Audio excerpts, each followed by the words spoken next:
ഇന്ന് മറ്റൊരു വീഡിയോയുമായി എത്തിയിരിക്കുന്നു. ഇന്ന് പറയാൻ വേണ്ടി പോകുന്നത് നമ്മൾ മൊബൈലിൽ സ്ക്രീൻഷോട്ട് എടുക്കുന്ന പോലെ കമ്പ്യൂട്ടറിൽ എങ്ങനെയാണ് സ്ക്രീൻഷോട്ട് എടുക്കുന്നത് നോക്കാം. നമുക്കിപ്പം ഒരു ഫയൽ ഇപ്പോൾ ഗൂഗിൾ ക്രോമിലാണോ അല്ലെങ്കിൽ മോസില്ല ഫയർഫോക്സിലാണോ ഒരു ഫയൽ നമ്മൾ ഓപ്പൺ ആക്കി വെക്കുന്നുണ്ട്. ഏതെങ്കിലും നിങ്ങൾക്ക് ലെറ്റർ ടൈപ്പ് ചെയ്താണോ എന്തായിക്കോട്ടെ. ഇപ്പോൾ ഞാൻ ജസ്റ്റ് നിങ്ങൾക്ക് ഗൂഗിൾ ക്രോം എടുത്തിട്ട് ഇതിൻ്റെ അകത്താണ് കാണിച്ചു തരുന്നത്. ജസ്റ്റ് ഒന്ന് ഇതിൻ്റെ അതിപ്പോൾ PSC അടിച്ചിട്ട് നമ്മൾ ഇവിടെ എൻ്റർ അടിച്ചു.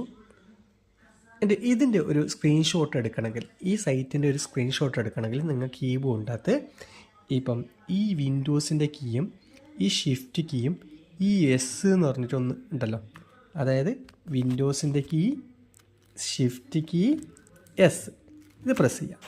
ഇപ്പോൾ പ്രസ് ചെയ്തിട്ടാകുമ്പോൾ ഇങ്ങനെ വന്നു. നമുക്ക് ഏതാണ് സ്ക്രീൻഷോട്ട് എടുക്കേണ്ടത് പറഞ്ഞാൽ ഇപ്പം അത് മാത്രം ഇവിടെ ഇപ്പം കീബോർഡ് മറ്റേ മൗസിൻ്റെ ഐക്കൺ മാറി. ഇനി നമുക്ക് സെലക്ട് ചെയ്യാം. ഇപ്പം ഇത് മാത്രമാണ് നമുക്ക് വേണ്ടത് പറഞ്ഞാൽ ഇത് മാത്രം സെലക്ട് ചെയ്യാം. എന്നിട്ട് ജസ്റ്റ് ഒന്ന് നമ്മൾ ക്ലിക്ക് ചെയ്ത് കഴിഞ്ഞാൽ അതിങ്ങനെ ഇവിടെ സ്ക്രീൻഷോട്ടായിട്ട് വന്നു. ഇനി നമ്മൾ ഇതിനെ ഡബിൾ ക്ലിക്ക് ചെയ്യാം. ഇതിനെ ഡബിൾ ക്ലിക്ക് ചെയ്ത് കഴിഞ്ഞെങ്കിൽ നമുക്ക് അതിനെ വേണമെങ്കിൽ അതിൻ്റെ ഇത് സൂം ആക്കുക, ഔട്ടാക്കുക, അതിൻ്റെ ഇതെല്ലാം മാറ്റാവുകയാണെങ്കിൽ ഇവിടെ എല്ലാ ഓപ്ഷൻസും ഉണ്ട്. കട്ട് ചെയ്യണം, കട്ട് ചെയ്യുകയും ചെയ്യാം. ഇനി എന്താ പറഞ്ഞാൽ നമുക്ക് എവിടെയാണ് സേവ് ചെയ്യേണ്ടത് പറഞ്ഞാൽ അതിവിടെ ക്ലിക്ക് ചെയ്തിട്ട് നമുക്ക് സേവ് ചെയ്യാം.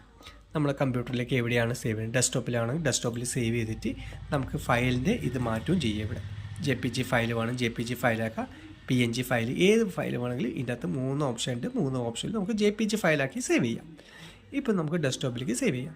ഇനിയിപ്പോൾ സേവ് കൊടുത്തു കഴിഞ്ഞെങ്കിൽ ആ സാധനം നമുക്ക് ഡെസ്ക്ടോപ്പിലേക്ക് കാണാൻ പറ്റും. ഇവിടെ ഡെസ്ക്ടോപ്പിൽ വന്നു. അപ്പോൾ ഇപ്പം മൊബൈലിലെല്ലാം ഇപ്പം ചെയ്യുന്നതുകൊണ്ട് നമുക്ക് കമ്പ്യൂട്ടറിലേക്കും ചെയ്യേണ്ട ഓപ്ഷൻസ് വിൻഡോസിൻ്റെ പുതിയ ഓപ്ഷൻ വിൻഡോസ് 11 10 ഡിഫാൾട്ടായിട്ട് തന്നെ വരുന്നുണ്ട്. അപ്പം നിങ്ങളെല്ലാവർക്കും ആയിരിക്കെങ്കിൽ ഇങ്ങനെ ചെയ്യണമെങ്കിൽ ചെയ്ത് നോക്കൂ. അപ്പോൾ നിങ്ങൾക്ക് ഈ വീഡിയോ ഉപകാരപ്പെട്ടു എന്ന് വിചാരിക്കുന്നു. Okay, by.